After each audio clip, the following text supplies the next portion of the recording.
Friends, we are starting a new subject and the name of the subject is control systems. So this is a subject which is applicable to electrical, electronics and applied electronics graduates.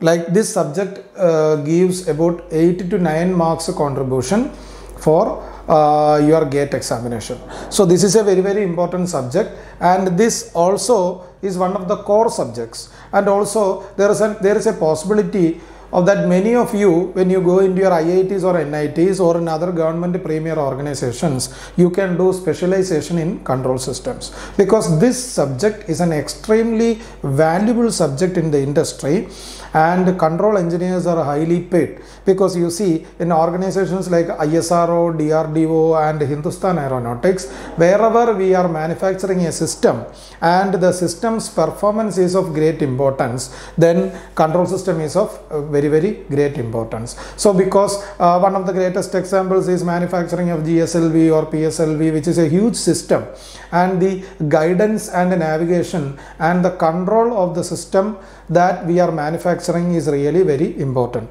So this is applicable in space science. This subject is applicable in machining and manufacturing, and this is applicable in industries like aeronautics, where the control and guidance and navigation is extremely important, where in radar scanning type applications, manufacturing of missiles and systems, manufacturing of fighter aircrafts, and in all such defense systems, control and navigation is extreme importance. It is also of great importance in navigation, like in shipbuilding and navigation of a ship is. So in all these kinds of systems, this subject is of great importance. While you study this subject for your UG program, you may not be realizing the importance and the depth of the subject and the application of the subject in various areas. But when you go for your PG or your PhD, or when you go into industry, and you will find that this subject is of real importance, and control system engineers are few in number, which are people of quality are few in number. So that means you create or develop your ability in this subject, and you become a great control and navigation engineer. You are of extreme value, and you will be a really sought after person in the higher industrial or in the research oriented arena. Okay, so with this introduction, I am going to start you this subject, control systems, and you have to study this subject also keenly, because this subject, as I told you in your network classes, this is also a form of a network analysis. It is not a network analysis form, it is a broader subject compared to network analysis, because here we can deal any kind of system. That is why, and we are going to control this system. So if you have any kind of system, whether it is an electrical system, it is an electronic system, or a mechanical system, or a gaseous system, or a liquid system, or any kind of system, and if you want to control the system, then you will have to come into this subject called control systems. So in the first phase, we are going to discuss its syllabus and the reference books and the chapters that we are going to split this subject into. So I will take you through the introduction of the subject called control systems.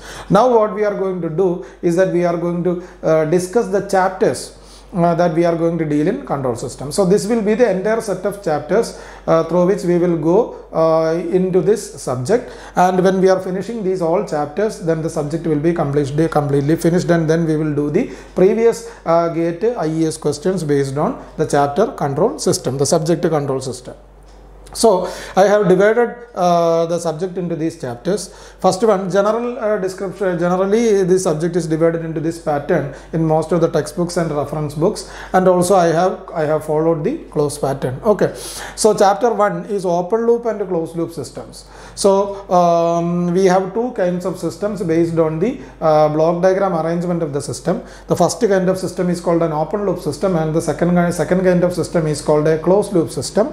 And in this subject, we are keenly focusing on a closed loop system and its control and its stability analysis and all. So in the first chapter, I will differentiate systems, I will define systems, and I will differentiate this entire set of systems depending on their characteristics, and we will define an open loop and closed loop system, and we will tabulate the differences of an open loop and closed loop system.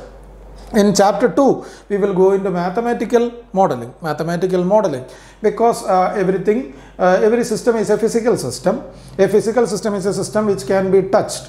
Okay, so when you have a physical system, you cannot do a physical analysis, because we are in an engineering stream and we will have to do mathematical analysis. So if you want to do mathematical analysis, then you must have a mathematical model. So first we model the system into a mathematical system. We model it into a mathematical platform, and after modeling it into a mathematical platform, we will apply our techniques of mathematics to solve these mathematical models in chapter 2. In chapter 3, we will make a block diagram and a signal flow graph of the system. And a block diagram means the system will be split into small portions, and each portion will be represented with a block, and you will have the arrangement of blocks into various combinations such that the entire system is formed. And higher end block diagrams can be realized by means of signal flow graph, and we can be utilizing Mason's gain formula also in that area. Then we go into chapter 4. We will go into feedback characteristics. Feedback is applicable to closed loop systems, and we will study closed loop systems in detail in chapter 4, and we will study the various characteristics associated with its feedbacks. Now moving into question number 5, we go for time domain analysis, because we have two kinds of systems called a time invariant system and a time variant system. So that means the characteristics of the system can change with respect to time. Even our characteristic can change with respect to time. So every system, the characteristic will change with respect to time. So we will have to go for time domain analysis of the system, such that what will be the response of the system when time is extrapolated into the past or the time is extrapolated into the future. So based on time, we can define three kinds of time area, which is a past and present and the future. So our system 2 has these three kinds of time characteristic. It has a characteristic which goes to the past, it will have a characteristic in the present situation, and its characteristic can be extrapolated into the future also. So that is about chapter number 5. Going into chapter 6, we will study various control system components. Various control system components means there are certain elements aiding us in manufacturing control systems, like position control systems, like in gyroscope we will have servo mechanisms, we will have stepper systems, and I will go into various kinds of control system components and its manufacturing and its mathematical model and its characteristic and its application in chapter number 6. In chapter number 7, we will go for stability analysis, which is one of the best chapters of our subject control system.